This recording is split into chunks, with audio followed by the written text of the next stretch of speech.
এই ভিডিওতে আমরা নবম শ্রেণীর সাধারণ বিজ্ঞান অ্যাসাইনমেন্ট ৩ নিয়ে আলোচনা করব। অর্থাৎ ষষ্ঠ সপ্তাহের জন্য সাধারণ বিজ্ঞান অ্যাসাইনমেন্ট যেটি দেওয়া হয়েছে সেখানে প্রশ্ন কোথা হতে এসেছে এবং উত্তরগুলো কেমন হতে পারে সে বিষয়ে ধারণা দেব। প্রথমে বলে নিচ্ছি, এখানে যে উত্তর আমি দেখাবো হুবহু আমারটাই লিখতে হবে এর কোনো মানে নেই। এখান থেকে ধারণা নিয়ে বই পড়ে নিজের মতো করে লিখলে সেটা বেশি ভালো হবে। প্রথমে আমরা আসি প্রশ্ন কোথা হতে এসেছে। প্রশ্ন এসেছে সপ্তম অধ্যায় অম্ল ক্ষারক এবং লবণের ব্যবহার থেকে। তাহলে অ্যাসাইনমেন্টের শিরোনামটি হবে এই অধ্যায়ের নাম অম্ল ক্ষারক এবং লবণের ব্যবহার। এখানে দুটি রাসায়নিক বিক্রিয়া দেওয়া আছে, HCl প্লাস MgOH হোল 2 এবং HCl প্লাস AlOH হোল 3। প্রথম প্রশ্ন, অ্যাসিডের সংজ্ঞা দাও। দ্বিতীয় প্রশ্ন, ভিনেগারকে দুর্বল অ্যাসিড বলা হয় কেন ব্যাখ্যা করো। তৃতীয় প্রশ্ন, গতে উদ্দীপকের বিক্রিয়া দুটি সম্পন্ন করে ধরন ব্যাখ্যা করো। অর্থাৎ এখানে যে দুটি বিক্রিয়া দেওয়া আছে সেই বিক্রিয়া দুটি কি ধরনের সেটা ব্যাখ্যা করতে বলেছে। পাকস্থলীতে অ্যাসিডিটির সমস্যা হলে এ থেকে উত্তরণের ক্ষেত্রে উল্লেখিত বিক্রিয়া দুটির ভূমিকা ব্যাখ্যা করো, যেটা হচ্ছে ঘ এর প্রশ্ন। তো প্রথমে আমরা ক এর প্রশ্নের উত্তর কেমন হতে পারে সেটা দেখি। অ্যাসিড কাকে বলে? হাইড্রোজেনযুক্ত যে সকল যৌগ পানিতে দ্রবীভূত হয়ে হাইড্রোজেন আয়ন উৎপন্ন করে সেগুলোকে অ্যাসিড বলে। যেমন HCl, HNO3, H2SO4 পানিতে দ্রবীভূত হয়ে H প্লাস আয়ন দেয়, তাই এগুলো অ্যাসিড। এটা গেল ক এর উত্তর। এরপর হচ্ছে খ, ভিনেগারকে দুর্বল অ্যাসিড বলা হয় কেন? প্রথমে আমরা দেখি দুর্বল অ্যাসিড কাকে বলে। জলীয় দ্রবণে যে অ্যাসিডের অণুগুলোর মধ্যে খুব কম সংখ্যক অণু আয়নে বিয়োজিত হয় এবং দ্রবণে কম সংখ্যক হাইড্রোজেন আয়ন দেয় তাদেরকে দুর্বল অ্যাসিড বলে। ভিনেগার একটি জৈব অ্যাসিড যা ৬ থেকে ১০ ভাগ অ্যাসিটিক অ্যাসিডের জলীয় দ্রবণ। এটি পানিতে পুরোপুরি বিয়োজিত না হয়ে আংশিকভাবে বিয়োজিত হয়। ফলে এতে যতগুলো অ্যাসিডের অণু আছে তার সবগুলো হাইড্রোজেন আয়ন তৈরি করে না, তাই ভিনেগারকে দুর্বল অ্যাসিড বলা হয়।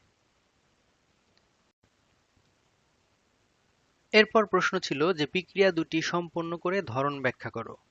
প্রথমেই বিক্রিয়া দুটি সম্পন্ন করতে হবে। অ্যালুমিনিয়াম হাইড্রোক্সাইডের সাথে হাইড্রোক্লোরিক অ্যাসিডের বিক্রিয়া করলে হবে অ্যালুমিনিয়াম ক্লোরাইড এবং পানি, এবং ম্যাগনেসিয়াম হাইড্রোক্সাইডের সাথে হাইড্রোক্লোরিক অ্যাসিড বিক্রিয়া করলে হবে ম্যাগনেসিয়াম ক্লোরাইড এবং পানি। বিক্রিয়া সমতা করতে হয়। বিক্রিয়া সমতা করার পর আমরা এই সমীকরণ দুটো পাবো। তো এখানে অ্যাসিড এবং ক্ষারের বিক্রিয়া হয়েছে, আর আমরা জানি অ্যাসিড এবং ক্ষার একত্রে মিশালে লবণ ও পানি উৎপন্ন হওয়ার বিক্রিয়াকে প্রশমন বিক্রিয়া বলে। অ্যাসিড প্লাস ক্ষার সমান হবে লবণ প্লাস পানি। এখানে অ্যালুমিনিয়াম হাইড্রোক্সাইড এবং ম্যাগনেসিয়াম হাইড্রোক্সাইড এই দুটো হচ্ছে উভয়েই ক্ষার, এবং অপরদিকে HCl এটা হচ্ছে হাইড্রোক্লোরিক অ্যাসিড, মানে অ্যাসিড এবং ক্ষারের বিক্রিয়া হচ্ছে। কাজেই উপরোক্ত বিক্রিয়া দুটি প্রশমন বিক্রিয়ার অন্তর্গত। ধরন ব্যাখ্যা করা হয়ে গেল। এরপরের প্রশ্ন ছিল পাকস্থলীতে অ্যাসিডিটি সমস্যা হলে এ থেকে উত্তরণের ক্ষেত্রে উল্লেখিত বিক্রিয়া দুটির ভূমিকা ব্যাখ্যা করো।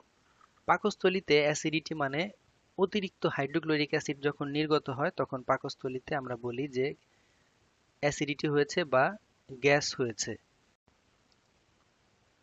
সেই গ্যাস নিরাময়ের জন্য উপরে উল্লেখিত বিক্রিয়া দুটির গুরুত্ব কিরকম বা ভূমিকা কি সেটা ব্যাখ্যা করতে বলেছে। পাকস্থলীতে অ্যাসিডিটির সমস্যায় অ্যান্টাসিড জাতীয়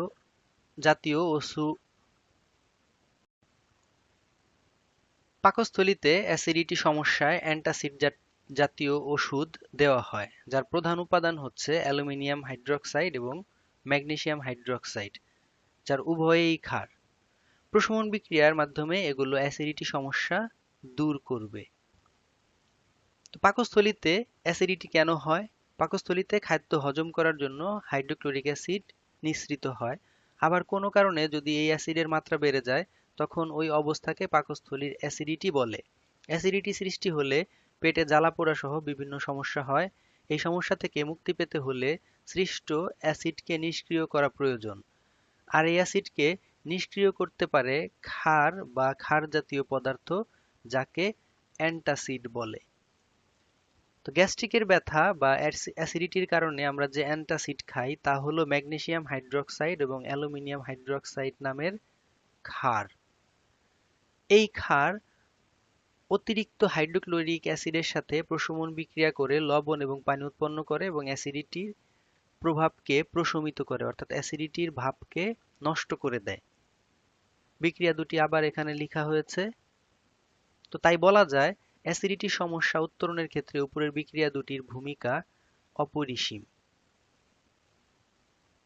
এই হচ্ছে উত্তর।